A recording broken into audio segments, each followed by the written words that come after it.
Moving together after 6 months is too fast. Would it kill the relationship?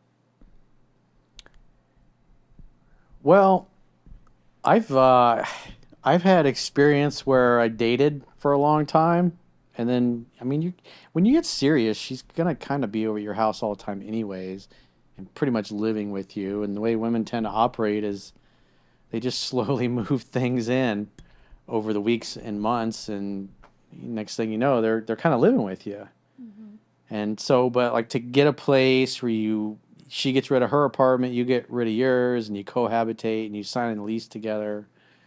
After 6 months, I wouldn't personally be doing that, but because people can hide who they are for about 90 days, at least 90 days. And so I would say if you're going to do something like that where you're both in the lease, you need to date at least a year. Hmm. But if it's like your place and she's staying there, that kind of thing, she can always go back to her own place. But once you have something together, and then especially if the market goes sideways, they want you to pay a month or two rent penalty to get out of it early. Sometimes you have a hard time subleasing it.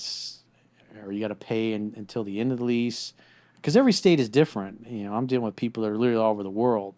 So Hmm. I know, like in Florida, it's like if you cancel your lease early, it's usually 2 months worth of rent you got to pay in penalty for the privilege of breaking your lease. Other places it might be where you got to pay the whole thing Yeah. the rest of the year out or whatever. Or you got to find somebody else to come in and take his or her half. And but I wouldn't recommend signing on a dotted line or getting a lease after only a joint apartment like that after only 6 months. I see guys buying houses together with a girl they just started dating. I remember had a video newsletter. I think it was last year or the year before. There was a guy. He was dating this woman that was gonna get a divorce. She was still living with her husband, supposedly sleeping in separate rooms. They had kids together, and things went great. And he decided to buy a house with her.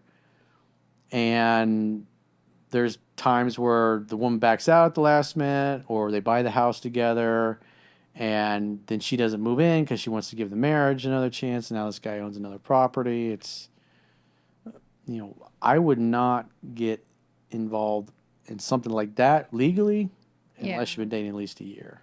6 months, I wouldn't do it That's way, way, way too soon. because you're basically 3 months to the point where they kind of can't really hide who they are. Hmm. And if you're in the infatuation, the honeymoon period, whatever red flags you see, you're just going to bullshit yourself and pretend they're not there. Hmm. You just, oh, she's great. I feel great. Because everybody does, when it comes to intimate relationships, we're all typically going to make our decisions based on our emotions. And then we use logic and reason to justify that. Hmm. So if our emotions, we see the red flags, our emotions will override that, and then we'll use logic and reason to dismiss the red flags, why it's not really a big deal. Yeah. And then, 6 months, a year down the road, that's when ignoring those red flags really becomes a problem.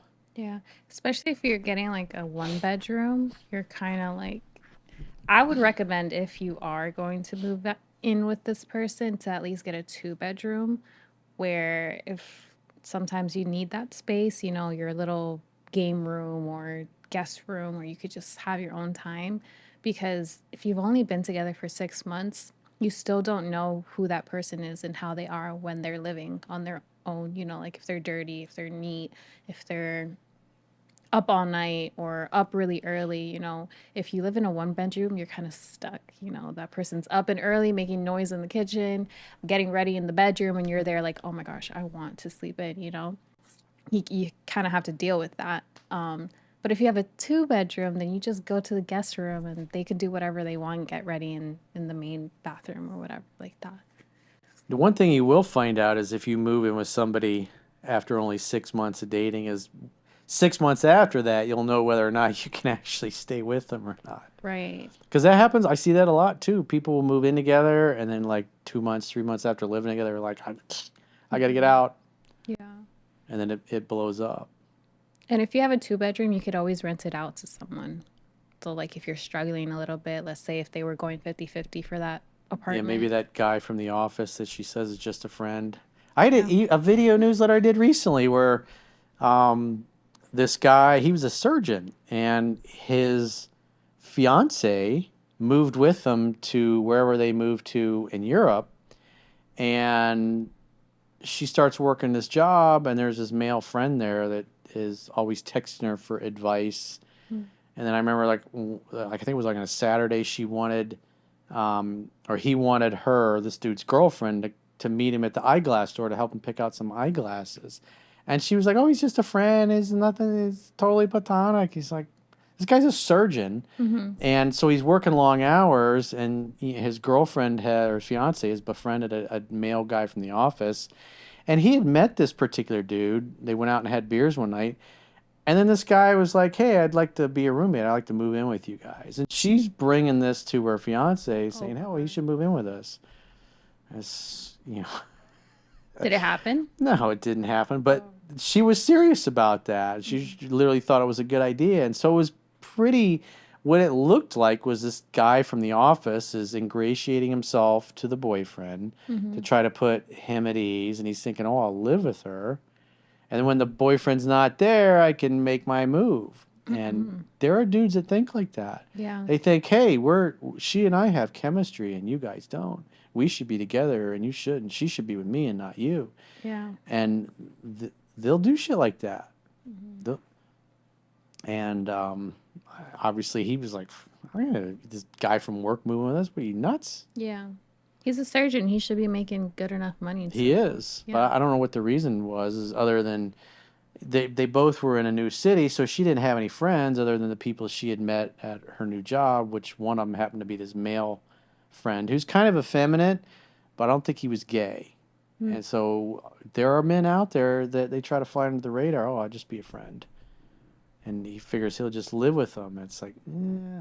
Weird. And he's calling her and texting her all hours of the day and night. As a man, you're sitting there watching TV with your girl at night or a movie, and she's texting some at 10 o'clock at night, some male from the office. Yeah. Like, that's not okay. That's unprofessional as well. Like, I don't know. Yeah, he's trying to rip off that dude's girlfriend. Yeah. That's what's really going on. And I don't know what he thinks ultimately is going to happen if he's successful at it. It's like, Yeah. you're going to live with her and then start sleeping with her in the same house. So then we're going to just ask that guy to leave. Mm-hmm. And That's think just you're an not going to get your ass uncomfortable. beat. Yeah, no. That's an uncomfortable environment. But it was surprising that this guy's fiance with a straight face just thought it was a good idea to suggest, "Hey, well, let's rent the extra room out to this guy." Oh, that's also the woman's fault for entertaining that situation. Why is she Exactly. texting him and going? Did she go to the glasses thing to help him? Huh? To help him pick up the glasses? No, I think he was like the boyfriend was like, "That's ridiculous." Yeah. Yeah, no. But she totally thought it was just fine. She is not stupid. Well, that was the image she presented. Oh, But, I just found that God must like stupid people because he sure makes a lot of them. All you got to do is go drive on the highway and all the people are in the left lane. And so like that particular girl, she's probably one of those people that drives slow in the left lane.